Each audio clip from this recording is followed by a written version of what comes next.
Балалар, бүгін өтетін жаңа тақырыбымыз тұрмыстық химияны пайдалану ережелері. Жалпы қазір тұрмыстық химия дегеніміз не? Тұрмыстық химия дегеніміз киім-кешектер, үй жиһаздар болсын, автокөлік болсын, осыларға күтім жасау. Былайша айтқанда күтім, оларды әртүрлі нелердің зиянды заттардан қорғау, сол үшін пайдаланатын осындай тұрмыстық химия қазір бізде өте көп. Күнделікті өмірде біз кір жуамыз, бояймыз, әртүрлі клеймен желімдейміз, түрлі аэрозолдарды пайдаланамыз. Аэрозолдар түрлі шашты қатырып қоятын көп балалар, тырнақты бояп қоятын, түрлі немесе жәндіктерге шашатын, түрлі зиянды жәндіктерге осындай құралдарды өте көп пайдаланамыз. Бұл біздің күнделікті өмірге өте қажет дейміз.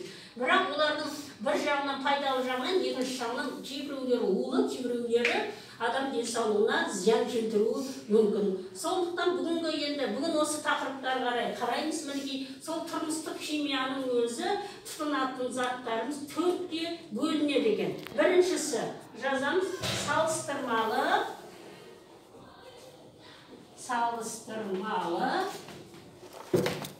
қауіпсіз дейді. Қауіпсіз дейді. Бұған не жатады деп ойлайсыңдар? Күнделікті үйде бізде кір болған кезде беті қолымызды жуудан бастап киім-кешекке дейін жуатын түрлі нелер жатады балалар? Сабындар, мынандай қаттысы, сұйығы біздерде көп емес, ыдыс жуатын, қол жуатын сұйық сабындар өте көп. Мінекей бұларға яғни не жатады екен? Сабын. Сабынның түрі көп. Сұйық және қатты түрлері, сұйық және қатты түрі дейміз міне. Одан басқа тағы да бізде кір жуатын нелер? Түрлі ұнтақтар. Яғни ұнтақтар, түрлі өте көп ұнтақтар жатады. Ұнтақ. Немесе орысша сендер порошок дейміз, балалар? Ұнтақтар. Мінекей бұл, осы салыстырмалы қауіпсіз дейді. Бүйтіп неге олай атайды? Себебі әрбір мынандай сабын, ыдыс жуатын мынандай сұйық нелер алған кезде бұлардың сыртында зиянды туралы жазылмайды. Тек қана бұлар бізді денені залалсыздандырады. Соның бір несі, бұларды бір ыдыстан екінші ыдысқа не істеуге болмайды екен. Мысалы мынадағы сұйық нәрсені екінші ыдысқа ауыстырып тастау болмайды. Арнайы өзінің қорапта, арнайы өзінің мынандай ұнтақтарымыз өзінің қораптарында тұру керек екен. Мінекей бұл бірінші несі дейміз. Екінші тұрмыстық химияда тағы көзге, теріге қауіпті. Қандай не бар? Көзге, теріге қауіпті нелер? Қандай заттар бар деп ойлайсыңдар балалар? Мысалы, ағартқыш, өте жазайын, ағартқыш, белизна деп атады, оның сұйық түрін алайта болады, уксус. Яғни сірке қышқылы дейміз, сірке қышқылы, оны бізде ас үйде не істейміз? Түрлі асқа қосамыз және ыдысты тазалауға қосамыз, мінекей. Яғни бұлар ағартқыш, сірке қышқылы, міне сірке қышқылы. Содан кейін не дедік балалар? Мен айттың сен? Ағартқышты айттық, сірке қышқылын айттық. Содан кейін нелер бар тағы да? Залалсыздандырғыш түрлі тағы басқалады. Осындай заттар бар. Бұл көзге, терге, абайланмаса, терге бұларды қолданатын кезде біз не істеуіміз керек? Арнайы қолғаптар пайдаланамыз. Мысалы, айтып отырмыз ағартқыш, белизна дейміз ғой. Қолға тиіп кетсе, қолды күйдіретін, көзге тиіп кетсе, көзді қатты ашытып, зақымдайтын сондай қасиеті бар екен. Үшінші, қандай дейді? Отқа қауіпті дейді. Отқа қауіпті дейді. Яғни, отқа жақындатуға болмайтын тұрмыстық химиялық заттар бар. Мынау жаңағы неміз балалар? Ағартқыштатымыз дедік қой, енді отқа жақындатуға болмайтын пена дейді. Пена деген ер адамдардың сақал алатын көбігі. Отқа бұндай аэрозолдар дейді, бұларды жақындатуға болмайды. Бұдан басқа, мінекей, аэрозолдар дейміз, отқа жақындатуға. Аэрозол баллондар дейік бұны, баллондар. Бұның түрі көп, балалар. баллондар, мысалы шашты қатып қоятында түрі бар еді, қарап отырсаңдар. Жаңағы қарап отырсаңдар, мінекей, отқа қауіпті бізде күнделікті үйде сыр, лак, айта ғой. Мама бензин жатыр. Енді не ғой, ол машинада ғой, бізде мына нені айтады. Лак, сыр, клей, осылар отқа өте қауіпті екен балалар. Мынаны отқа барып шашуға болмайды. Егер отқа шашатын болса, қатты тұтанып, мынаны осы күйінде егер отқа салатын болсақ, не болады пеште? Қатты қопарылыс болады, өйткені бұның іші газбенен, арнайы газбен, бұны аэрозолдармен, бұны отқа жақындатуға болмайды екен. Енді ең соңғы мына жерге неге жазсам тақтаға улы заттар дейді. Неге жазайын? Төртінші, мынау бірінші, мынау екінші, мынау үшінші, не штоқ? Төртіншісі улы заттар дейді. Яғни бұл да тұрмысқа керек. Бірақ не дейміз? Улы. Бұл зиянды жәндіктерге шашатын. Яғни зиянды жәндіктер. Мысалы, мұны шыбын, кене, қандала, құмырсқа, тағы басқалар дейсілер.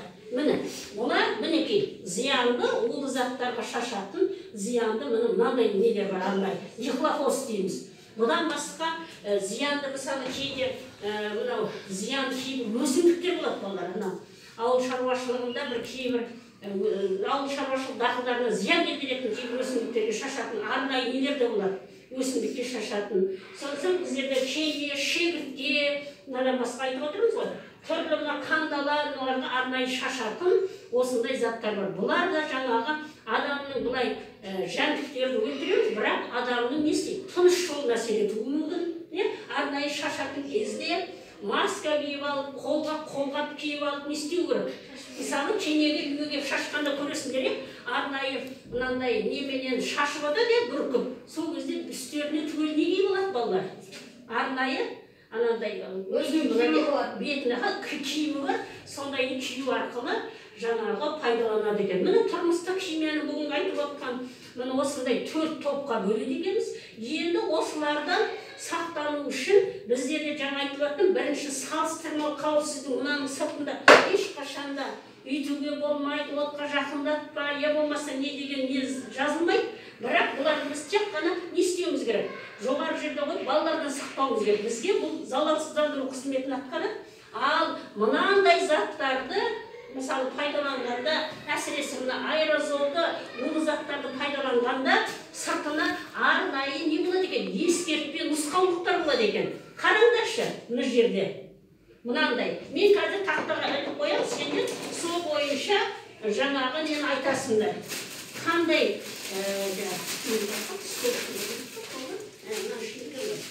мінекей, мынандай ескертпе жаңа нұсқаулықтарды біз күнделікті өмірде кездестіресің. Ескертпе, міне жергілейін, мінекей, қауіпсіздік белгілері дейді. Көресіңдер ме осындай дүние? Мына жаққа бұлай етіп қояйын. Жаңағы жақсы сендердің көріну үшін мінекей. Ескертпе белгілер дейді, мінекей. Осылардың мына әрбір химиялық, тұрмыстық химияны пайдаланған кезде сендер сыртындағы ескертпе нұсқаулықпен танысуыңыз керек. Мен жаңа айтып кеткен. Мынаны, мысалы, отқа жақындатуға болмайды деді. Онсызды қараңдаршы, мына жерде мынандай белгі болып қойған. Қараңдаршы, бар ма мына жерде балалар? Мынандай оттың нетуге болмайтын. Қараңдаршы, бар ма? Бар ма? Мінекей. Қарап отырсаңдар, міне үшінші.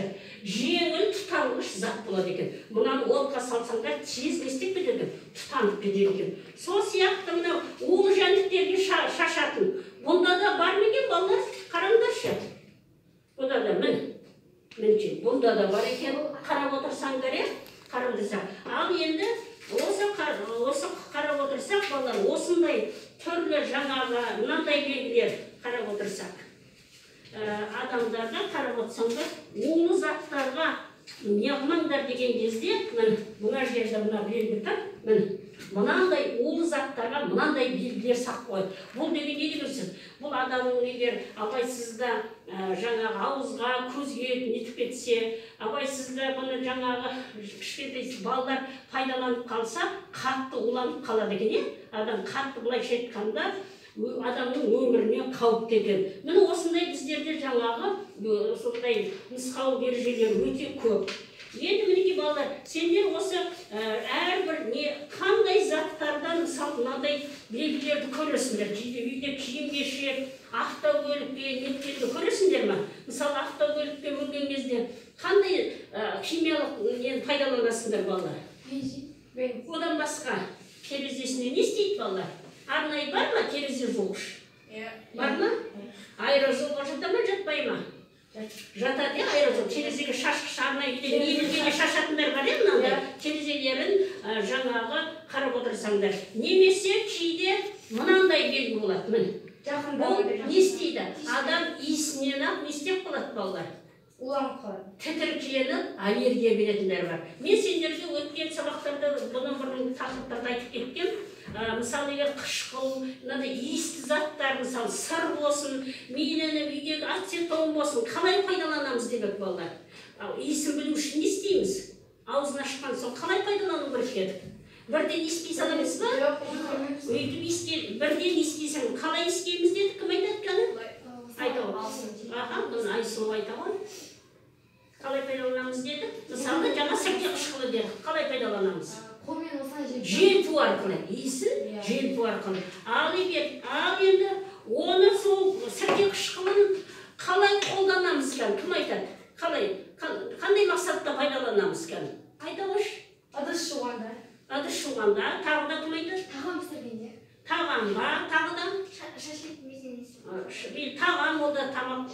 Содан кейін банк жабамыз, Банк сол кезде белгілі бір не істейді екенбіз. Мөлшерде жаңағыларды пайдаланады екенбіз. Егер осы жаңағындай сол аллергия беретін немесе өте сондай иісті нәрселерді шектен, нормадан артық пайдаланып кетсе қандай жағдай болады?